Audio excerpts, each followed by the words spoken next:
I'm sure this has happened to you at some point in your childhood.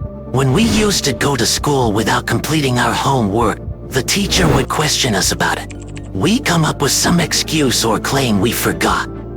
Then the teacher would ask, "Why didn't you forget to eat? Why didn't you forget to bring your lunchbox? How did you only forget to do your homework?" And we had no answer for that. But now, reflecting on it, I understand that any task fulfilling our bodily desires is something we never forget to do. Our body alerts us when it needs something done. However, tasks that oppose our body's desires but are necessary are the ones we procrastinate on, act lazy about, or fail to do consistently every day. The solution to this problem is in this video. You just have to watch the entire video because it will compel you to be consistent in your work. Point number 1. Look, this used to happen to me. I had work to do and a significant goal to achieve, yet I would spend my entire day lazily. At night, I would regretfully tell myself that I would change my entire life starting at 5 a.m. the next day. We all do this. We postpone our entire day's work to the next day, convincing ourselves that a fresh start will happen tomorrow.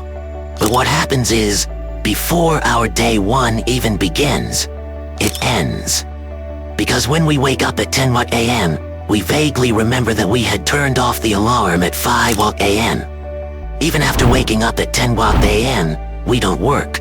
We make excuses like, "Oh man, I had resolved to wake up at 5 a.m. If I had woken up at 5 a.m., I would have finished all the work. But now it's 10 a.m., the whole day is ruined. No worries, I'll definitely wake up tomorrow." Can you see how we fool ourselves?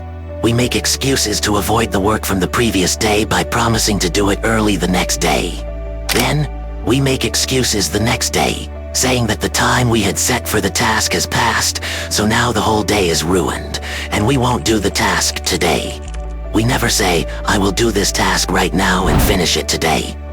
Instead, we either postpone it to the future or blame the past to avoid doing it now. Point number 2.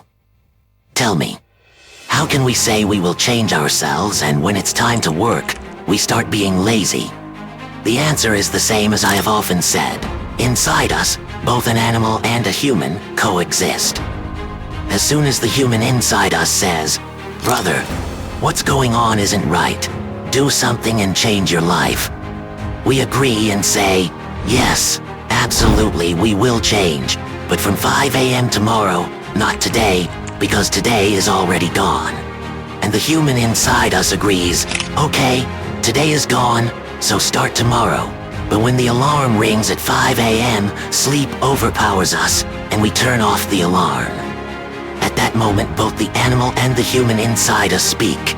The animal says, "Go back to sleep," and the human says, "Wake up, or today will also be ruined." We don't let ourselves realize that we are ignoring the human's advice. We just say, "I'll sleep for 5 more minutes," and then we don't wake up. We fool ourselves into ignoring the human's words and let the animal take over. There's only one reason for all this trickery: our intention. If our intention isn't to change ourselves, it's not that we can't wake up early. It's that we don't want to wake up early. It's not that we can't work every day. It's that we don't want to work every day. If you enjoyed this video, then a part 2 will be made. Otherwise, it won't. Okay, bye, invincible viewers.